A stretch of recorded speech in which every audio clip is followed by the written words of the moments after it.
Hello and welcome to the Pretty Good Gaming Daily Triple. That's your no shit gaming news video. 3 news stories in one video with zero faff. The likes of EA and Activision regularly spout the idea that single player games are dead, despite most people thinking that's total bullshit. See, now that's some bullshit.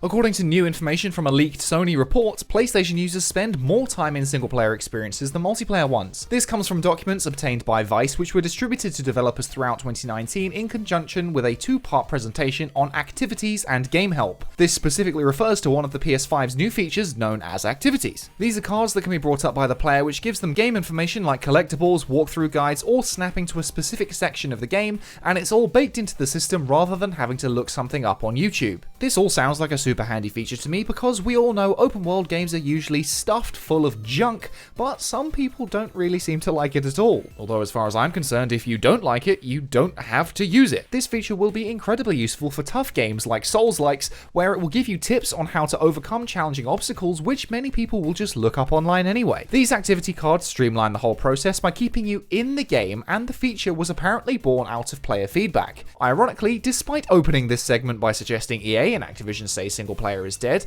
Sony apparently opened its presentation by saying just that. Everyone knows single player is dying. The presentation referred to the best-selling PS4 games like Black Ops 3 and GTA 5, and they're so wildly successful because of their multiplayer modes, not their single player. It's certainly fair to say that multiplayer games have greater money-making potential due to the presence of additional monetization, but that by no means indicates that single player is actually dying. Despite its claims that single player is dying, Sony directly contradicts that by pointing out that, according to its internal tracking data, single player is thriving and users regularly spend more time offline than online. Sony cites different surveys as the origin of this information, one of which had over 3,000 participants. Unfortunately, Vice didn't provide any of the raw data or graphs associated with these documents because apparently it would expose their source, although I don't see why they couldn't just take the numbers and generate a new chart in Excel or something. According to Sony, the following are the problems gamers apparently have with single player titles. No idea how long I might need, don't play unless I have 2+3 hours, takes a lot of time to scan through long help videos when stuck, how to engage socially without risk of spoilers, forgot what I was doing in this game last time, hard to get back in. These barriers, says Sony, create friction for players, and these new activity features are meant to reduce this friction by not wasting your time, which is something I can 100% get behind based on my own recent comments on game length. When do they finally find a spare hour? They've forgotten where they were and what they were doing. Then what? We can change should I start playing to which part should I start playing. Ultimately, how games make use of the activity cards is down to the developers specifically. Spider-Man Miles Morales uses them to jump into a specific mission or side mission anywhere in the map,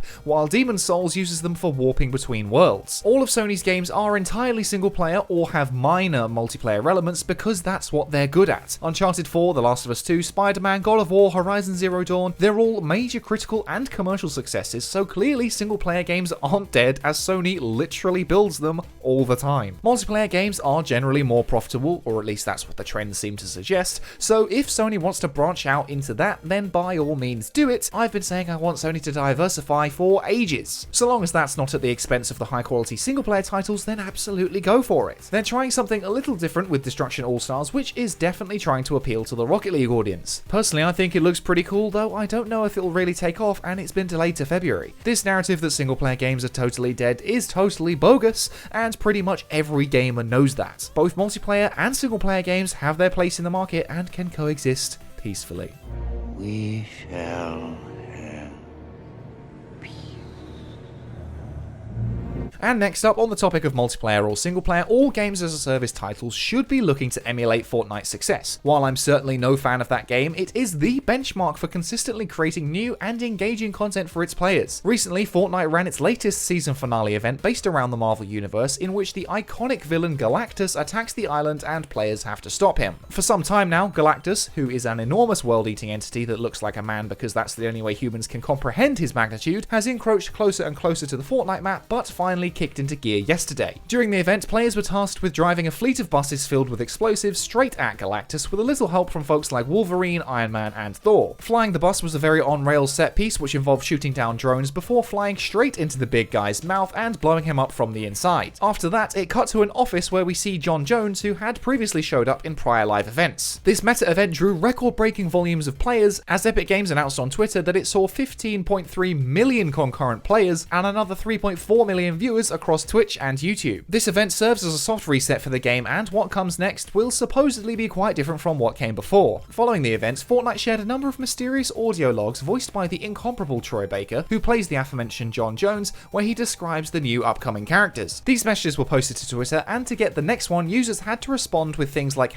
#warrior or #wildheart. Obviously, that event wasn't the end of Fortnite, as after a very brief hiatus, the game returned today with a new season and new content. This season will supposedly focus on more original Fortnite content rather than licenses like Marvel, but there is an appearance from The Mandalorian and Baby Yoda, as the story is calling for bounty hunters. Agent Jonesy himself will join as a character skin, along with new original characters like Mancake, part man, part pancake, and a barbarian-looking warrior called Maeve. Fortnite is still fundamentally about killing all other players in a battle royale arena while building stuff and collecting weapons, but this meta-narrative is actually really cool and ambitious storytelling. I have no intention of ever playing that game again, but watching this stuff from the sidelines is really cool and should set an example for all multiplayer games to follow in terms of stimulating engagement. There are numerous complaints you can levy at Epic Games, from its business practices to its storefront to its crunch culture, but I think it's hard to deny how awesome this actually is, and clearly millions of other people thought so too. And finally, Xbox Game Pass continues to be one of the very best value for money propositions in all of gaming. For a monthly fee of £7.99 or £10.99 for Xbox Live Gold 2,